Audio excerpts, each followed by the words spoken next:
Hello student.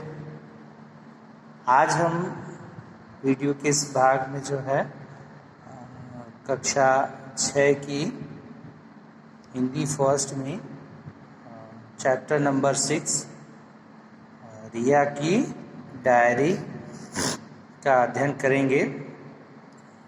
यह part जो है डायरी शैली में लिखा गया है। इसके लेखक जो है वो लक्ष्मी जैन जी हैं।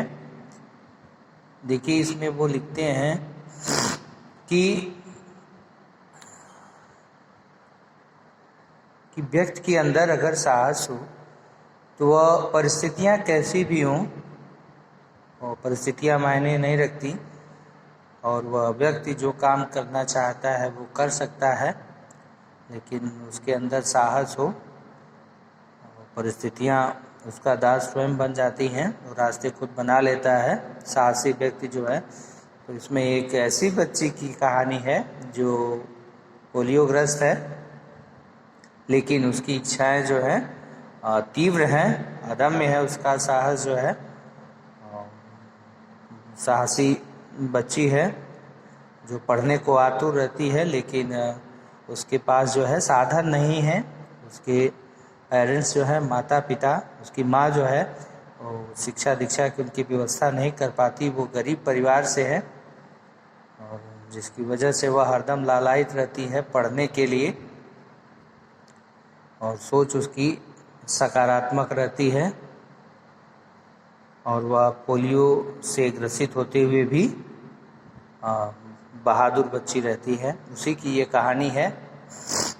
देखिए, यह पाठ जो है वो डायरी शैली में लिखा गया है। इसमें एक पोलियोग्रस्त बालिका के अदम्य साहस को दर्शाया गया है, जो विकलांग होने पर भी सजग और सकारात्मक रूप से जीवन की कठिनाइयों का सामना करती है। यानी अदम्य साहस को दर्शाया है, जिसकी वजह से वह विकलांग होने पर भी सजग यानी तैयार और सकारात्मक में पॉजिटिव सोच रख करके जो है जीवन की कठिनाइयाँ जो भी सामने आती हैं उसका सामना करती है और आगे बढ़ती है। तो उसकी ये कहानी है। इसको स्टार्ट करने से पहले इसमें कुछ शब्द आए हुए हैं, जो कठिन शब्द हैं उन शब्दों को हम लोग जान लेते हैं। एक ही शब्द है इसमें, जीवन निर्वाह। तो जीवन निर्वाह का अर्थ होता है गुजारा करना। घूरना, घूरना का अर्थ होता है क्रोध पूर्वक देखना। पोलियो, पोलियो एक प्रकार का रोग, पोलियो जो है एक प्रकार का रोग है। इसमें पैर जो है वो क्षतिग्रस्त हो जाता है और उस पैर से हम चल फिर नहीं सकते, परेशानी होती है हमको चलने में, बिना सहारे के नहीं चल सकते। तो पोलियो हम उसको कहते हैं। झेंपते हुए, झेंपना का अर्थ क्या हुआ? शर्माना, संकोच करना। तो झेंपते हुए यानी संकोच करते हुए, शर्माते हुए। मुलाकात, मुलाकात का अर्थ होता है भेंट, मिलना। हामी भरना, हामी भरना का मतलब है स्वीकृति देना, यानी एक्सेप्ट करना, किसी की बात को स्वीकृति देना, उसकी बात में हामी भरना, उसकी हाँ में हाँ मिलाना। व्यस्त, व्यस्त का अर्थ हुआ काम में लगा हुआ, व्यस्त का मतलब है काम में लगा हुआ। तीव्र, अगला शब्द है तीव्र। तीव्र का अर्थ है तेज, तीक्ष्ण। नेक्स्ट शब्द जो है वर्ड वो प्रवेश करना है। तो प्रवेश करना का अर्थ होता है अंदर जाना। तो ये थे शब्द जो है इसमें आए हुए थे, उनके अर्थ को हम लोगों ने जान लिया। अब आइए हम पढ़ते हैं इस पाठ को, जो कि डायरी विधि में लिखा गया है। इसकी विधि जो है वो डायरी लेखन है, डायरी शैली में। देखिए, 3 जुलाई। अब 3 जुलाई क्या हुआ? 3 जुलाई को आज स्कूल से लौटते समय मेरा ध्यान मेरी ही हम उम्र की एक लड़की पर गया। किसका ध्यान? आज स्कूल से लौटते समय रिया एक लड़की है, जो उसका ध्यान जो है स्कूल से वापस आते समय एक बच्ची पे गया, एक लड़की पर, जो सड़क किनारे पत्थरों से खेल रही थी। दूसरी सड़क के किनारे जो है पत्थरों के साथ खेल रही थी। अक्सर उस तरफ से निकलते समय सभी का हाथ बरबस नाक पर चला जाता था, क्योंकि पास में बना कूड़ा घर हवा में अजीब सी बदबू फैला देता था। देखिए, उस सड़क से निकलते समय कोई भी हो तो बरबस ही उसका हाथ जो है उसकी नाक पर चला जाता था। ऐसा क्यों था? क्योंकि वहाँ पर हवा में जो है बहुत बदबू थी। और वो क्यों थी बदबू? क्योंकि सड़क के पास में ही कूड़ा घर बना हुआ था जो अजीब सी बदबू फैला देता था। लेकिन उसके पास ही मजदूरों की बस्ती में रहने वाले लोग उस गंदगी को सहन भी कर रहे थे। लेकिन पास में वहीं बना हुआ जो मजदूरों की बस्ती थी बनी हुई, वहाँ पर मजदूर रह भी रहे थे और उस गंदगी को बर्दाश्त भी कर रहे थे, सहन भी कर रहे थे और साथ ही साथ अपना जीवन निर्वाह भी कर रहे थे। इसी बस्ती की एक लड़की अक्सर मुझे पेड़ के नीचे खेलती नजर आती थी। प्रिया कह रही है कि उसी बस्ती की एक लड़की जो अक्सर से जो है खेलती हुई नजर आती थी पेड़ के नीचे। आज मेरी नज़र उसकी नज़र से टकराई तो उसके चेहरे पर एक हल्की सी मुस्कान आ गई।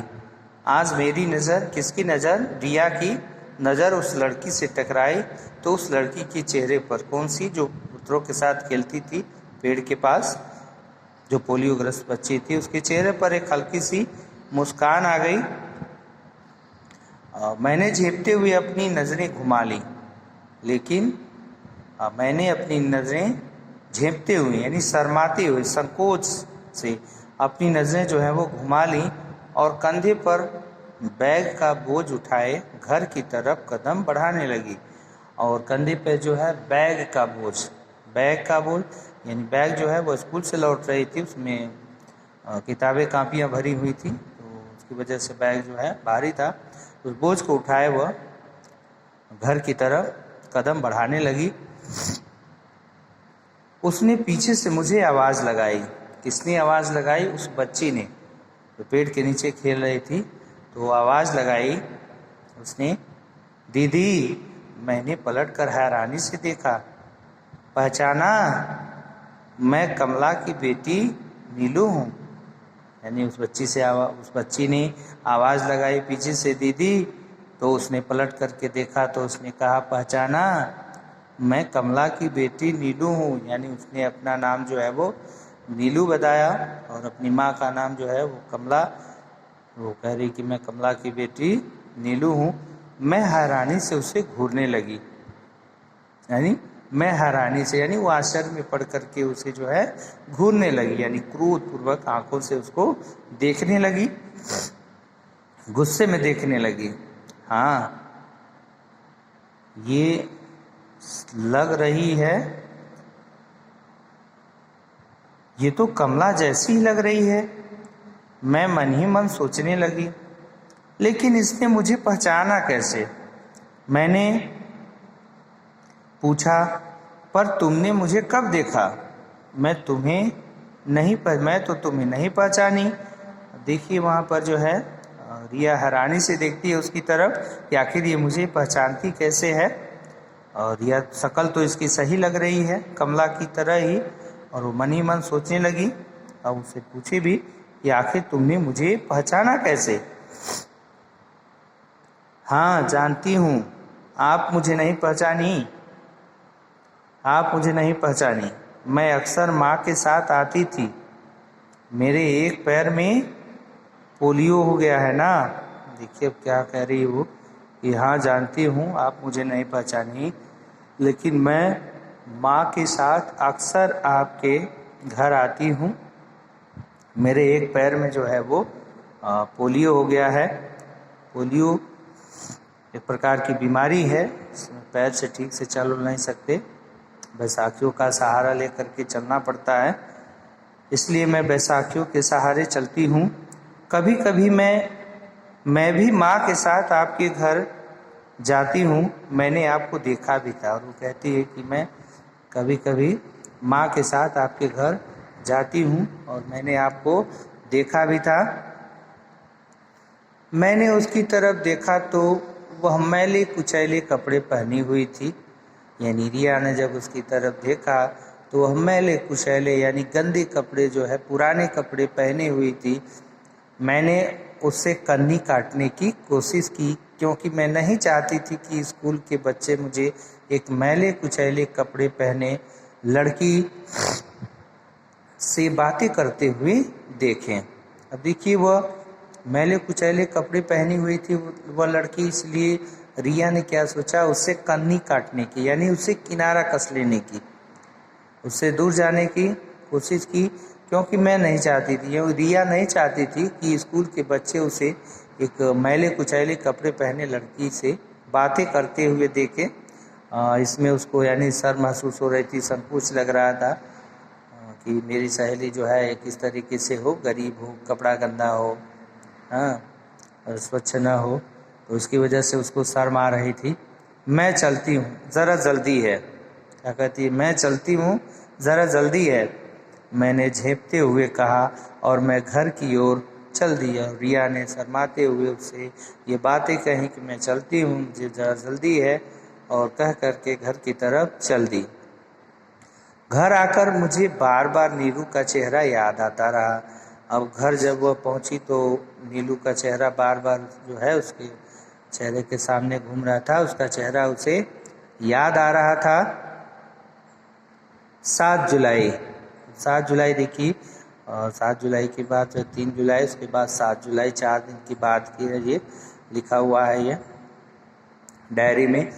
आज नीलू से मेरी मुलाकात फिर हुई। आज फिर मुलाकात जो है नीलू से हुई 7 जुलाई को। सुबह सुबह ही वह अपनी माँ के साथ आई हुई थी। पता नहीं क्यों मेरा उसकी तरफ देखने को मन ही नहीं किया। यानी जो नीलू है वह सुबह सुबह जो है रिया के घर पहुंची अपनी माँ के साथ, लेकिन रिया का मन उसकी तरफ देखने को नहीं हो रहा था, नहीं किया। कह रही है, मैं चुपचाप स्कूल के लिए तैयार होने लगी, तभी पीछे से आवाज़ सुनाई दी, दीदी क्या आप स्कूल के लिए तैयार हो रही हो? तो फिर जो है उसके पीछे से आवाज़ आई कि दीदी क्या आप स्कूल के लिए तैयार हो रही हो? मुझे उसकी बात का उत्तर देने का मन ही नहीं था। यानी उसने पहले ही सोच लिया था कि मुझे बोलना नहीं है, पर फिर भी मैंने सिर हिलाकर हामी भर दी, परंतु फिर भी उसने सिर हिलाया और हाँ बोल दिया। वह चुपचाप जाकर रसोई में कोने में बैठ गई। उसके बाद वो बच्ची वो चुपचाप जा कर के रसोई यानी जहाँ किचन जिसमें खाना अभी बनता है तो रसोई घर कहते हैं, तो रसोई में एक कोने में बैठ गई। मैं पापा का इंतज़ार कर ही रही थी कि तभी पापा मम्मी से बोले, अरे मेरा लंच देना, मुझे देर हो रही है। मम्मी पापा को लंच देने में व्यस्त हो गई। मैं भी स्कूल जाने को तैयार थी। हर रोज़ मैं और नीतीश पापा के साथ ही स्कूल के लिए निकलते थे। यानी जो बच्ची है वो प्रतिदिन अपने पापा के साथ ही स्कूल जाती थी, और उसका भाई जो है नीतीश वह उसका भाई है। ये दोनों रोज़ रिया और नीतीश साथ में ही पापा के साथ स्कूल के लिए निकलते थे। देखिए जो है आगे फिर 8 जुलाई, 7 जुलाई फिर अगले दिन। अब अगले दिन आज नीलू फिर अपनी माँ के साथ हमारे घर आई। यानी फिर अगले दिन जो है फिर नीलू उसके घर पहुँची। शाम का समय था, मैं अपना गृह कार्य कर रही थी, तभी नीलू ने आकर मुझसे कहा, दीदी क्या आप मुझे पढ़ाओगी? मैं कैसे? अब फिर वो हिचकिचाती हुई कहती कि मैं कैसे पढ़ाऊंगी। यानी उसके अंदर तो उसके प्रति जो है रिया के अंदर उसके प्रति जो भावना थी, ये गंदी है, गंदे कपड़े पहने हुए है, गरीब है, मैं इसके साथ अगर रहूँगी तो मुझे और बच्चे जो है चिढ़ाएंगे। इस संकोच की वजह से जो है उसने कहा कि मैं कैसे? मैंने हिचकिचाकर पूछा, बस आप मुझे अपनी पुरानी किताबें दे दो। यानी वो बच्ची बस उसकी पुरानी किताबें मांगती कि बस अपनी आप पुरानी किताबें दे दो। मैं पढ़ना लिखना जानती हूँ, मेरी बस्ती में एक दीदी आती हैं, बस्ती में एक दीदी आती हैं, उन्होंने मुझे हिंदी वर्णमाला सिखाई थी। यानी उसकी बस्ती में, बच्ची जिस बस्ती में रहती है उस बस्ती में एक दीदी आती हैं और उन्होंने उसे हिंदी वर्णमाला सिखाई थी, अक्षरों का ज्ञान करा दिया था। धीरे धीरे शब्द जोड़ करके वह पढ़ लेती थी। मैं पहले हिचकिचाई, लेकिन उसकी पढ़ने की तीव्र इच्छा को देखकर मैंने अपनी पुरानी किताबें उसे दे दी। यानी पहले तो रिया हिचकिचाई, लेकिन उसकी तीव्र इच्छा को देख करके, उसकी इच्छा जो थी वो बलवती थी, तीव्र थी, और वो पढ़ने के लिए लालायित थी, लेकिन साधन नहीं मिल रहे थे, उसके पास किताबें नहीं थी, वो स्कूल नहीं जाती थी, गार्जियन उसके भेज नहीं पाते थे। तो उसकी तीव्र इच्छा को देख करके पुरानी किताबें जो है रिया ने उसे दे दी। साथ ही यह कोशिश भी की कि मेरा हाथ उसके हाथ से छू न जाए, लेकिन साथ ही साथ उसने यह भी प्रयास किया कि कहीं हमारा हाथ जो है उसके हाथ से टच न हो जाए, छू न जाए।